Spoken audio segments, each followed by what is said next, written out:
Welcome to today's episode of r/Let's Not Meet. My neighbor tries claiming my house. This happened a little bit ago, about a month, and it was a bizarre experience to say the least. I'm 15, and I was playing some video games before passing out. It was about, say, 11 PM, when I hear the doorbell ring. Out of instinct, I begin walking downstairs, but about halfway there rationality came to mind.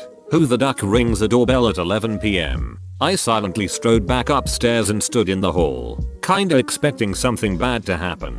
An exact minute later, it rings twice. My parents begin to leave their room and give me a quizzical look, and all I had to respond was a shrug. Then he starts banging on the door. My mother jumps at the first bang, and my father's eyes widened, but more in confusion than fear. He decided to go downstairs and peep through the view hole. It was our neighbor. My dad hesitantly opened the door, and I could hear my father's voice tremble slightly. "Hey, what do you need?" Next thing I hear is an entire full-blown scream argument from our neighbor, claiming that this household was his, and we stole it from him. My father's uneasiness was quickly replaced with annoyance, and he simply shut the door without giving our neighbor the time of day. My dad stepped on the first step going up the stairwell when our neighbor first hit the door. I'm not talking banging with a fist. This man was full body slamming it. My father was stunned for a second, and my neighbor charged the door again. This time, we began to hear the splintering of wood. Everyone reacted at once. My father went to brace the door with his body. My mother went to go get the other two kids, and I went for 911. The body slamming ensued for another 5 minutes, and while I was on the phone with 911, it stopped. I thought it was over, and I was relieved, but I still stuck on the phone. I go peek out the front window of my house, and boy, was it only getting started. Our neighbor took his Jeep Wrangler and simply directed it straight at our house. We had zero clue what he was doing, until he hit the gas and we heard the squealing of tires. Then he immediately hit the brakes. He was trying to scare us out of the house. I was still on the phone with 911, and I stepped away from the window to comfort my siblings, crack jokes and such. Eventually, police arrived and arrested him. The next morning, I left for school, still shaken from the night before. I stepped onto our front steps and saw tire marks leading up to our front door. The lunatic actually nearly rammed our door down with his car. I really never want to see this dunt ever again, but he lives directly to my right. Duck my life. Edit. Alright, I don't know if he has a mental illness or not. I'm sorry, and no, I'm not going to physically harm him via blade nor bullet. Stop suggesting that. Edit 2. No, I do not care if he had threatened us. The situation was resolved with no one harmed. Stop saying my father should have hurt anyone. There was no need. Rationality over emotion. And no, not even I trust my guardians with a firearm. I would probably be the best candidate for it, but I doubt my father will buy a gun and rely on his 15-year-old son to use it. Best that I wait until I'm of age. Holy crap. Smart thinking not to answer the door yourself. Sounds like you and your family work well as a team. We all know that family comes first. My father is more willing to protect head on. My mother protects her children, while I was always self-taught that 911 is my best friend. And I'm 15. It was 11 PM, and I'm still partially scared of the dark. What compelled me to even get halfway to answer the door is beyond me. Did you ever find out why he was behaving that way? Drunk or something? Either way, OMG terrifying. No, my guess is drugs. While in his car, he was fidgeting with everything imaginable. While drunk, from what I've seen, everything is slurred rather than sharp and fidgety. Never found out though. The police dealt with the scenario, and I went back inside and kind of just stared at the wall, wondering what could have happened. My brother saw a ghost as a kid. 2 decades later, I realized what he actually saw. I was about 7 years old, my brother about 10. It was well past our bedtime when our mom woke up off the couch to put us to bed. Our dad worked construction out of town back then, so it was often just us three at the house for weeks at a time. Up the stairs and to the immediate right was our parents' bedroom. Going left put you in the middle of a hallway. Taking another left down that hallway led to my brother's room. The opposite end was my room, which was also across the hall from our upstairs bathroom. At either end of the hallway are window doors we always kept locked and rarely used. The door on my end led to a balcony overlooking our front yard, and the door on my brother's end opened to our back porch. The house kinda leans into a small hill. My brother and mom both had a habit of waking up in the middle of the night to use the bathroom. I only knew this because I was always a light sleeper and they just couldn't help flushing with the door wide open.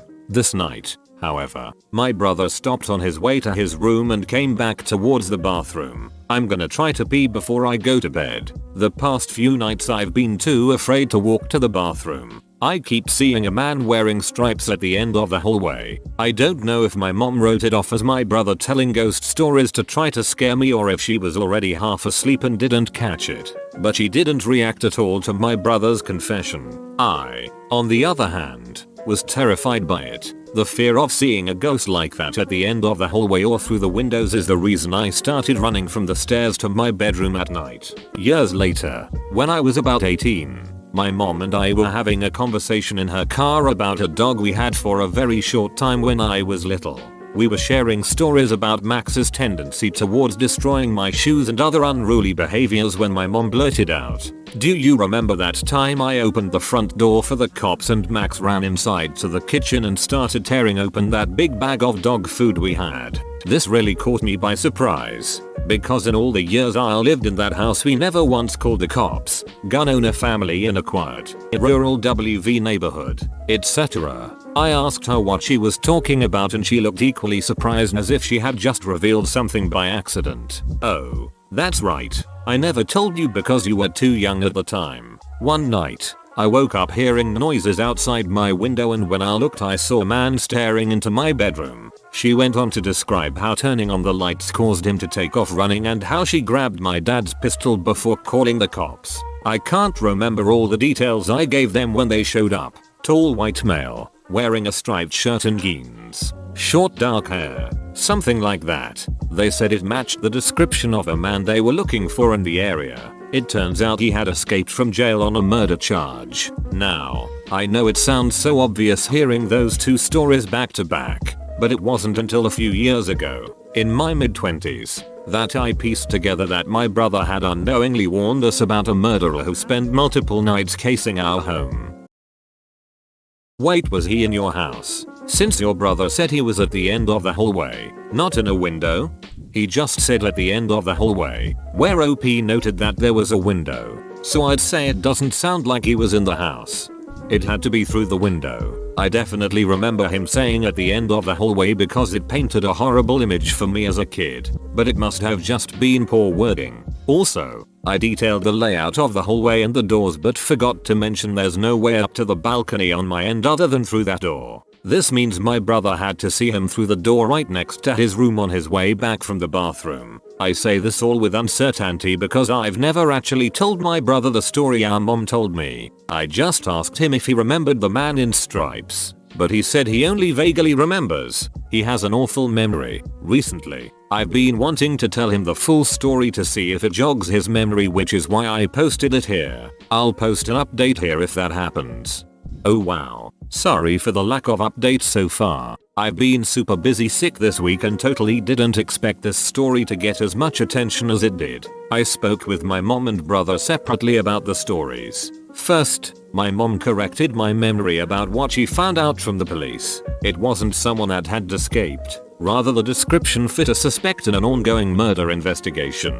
I'm honestly not sure if that makes it better or worse. Also, my brother already knew about my mom's story. He still can't remember much about how he saw the person, but it sounds like it scared him as much as the story did for me when we were kids. He said he's probably suppressing the memory and I can't tell if he's joking about that or not. My brother did remind me of a piece of the story I didn't know was related. For the week after my mom called the cops, our older cousin brought a shotgun and stayed with us until our dad returned. Of course, at the time, I didn't know why he was staying with us. I mentioned this to my mom and she told me a detail I didn't know. Our cousin, who was sleeping in my brother's room, set up a makeshift alarm system with some string and bells on the door in case anyone came around. Again, a string, some bells, and a shotgun. Affordable home security in the 90s, I guess. The funny part about my cousin's makeshift alarm story is that it led to my mom revealing another detail in my life I never knew about.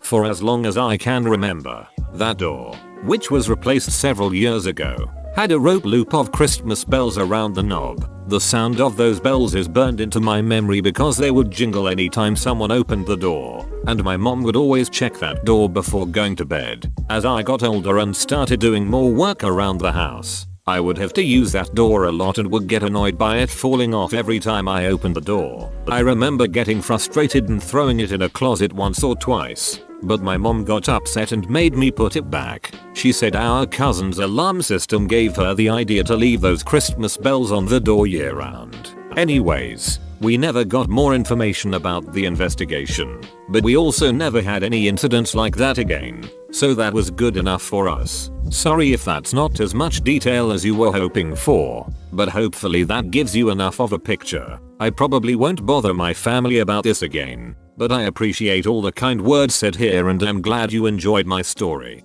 This entire story gave me the chills. Thanks for the update. I've been on Reddit too long. I really thought you were going to tell us that your mom was cheating with the guy in stripes and your brother saw him in the house.